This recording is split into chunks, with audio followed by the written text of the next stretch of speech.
কে? আমি কে? রাজাকার, রাজাকার। বাংলাদেশে পড়ুয়া বিক্ষোভের মধ্যেই স্লোগান ছড়িয়ে পড়েছে।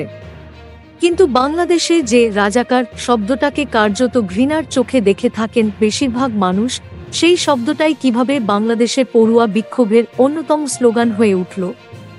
পুরো ঘটনার পিছনে আছে বাংলাদেশের প্রধানমন্ত্রী শেখ হাসিনার একটি মন্তব্য। মুক্তিযোদ্ধাদের সংরক্ষণ সহ কোটার বিরুদ্ধে যে আন্দোলন শুরু হয়, তার গোড়ার দিকে হাসিনা জানিয়েছিলেন, কোটার বিষয়টি আদালতে বিচারাধীন আছে। সংবিধান অনুযায়ী তার কিছু করার নেই। সেই সঙ্গে মুক্তিযোদ্ধাদের প্রতি যে ক্ষোভ দেখানো হচ্ছিল, তা নিয়ে উষ্মা প্রকাশ করে হাসিনা বলেছিলেন, মুক্তিযোদ্ধাদের বিরুদ্ধে এত ক্ষোভ কেন? মুক্তিযোদ্ধাদের নাতিপুতিরাও পাবে না, তাহলে রাজাকারের নাতিপুতিরা পাবে। হাসিনা আরও বলেছিলেন, অপরাধটা কি?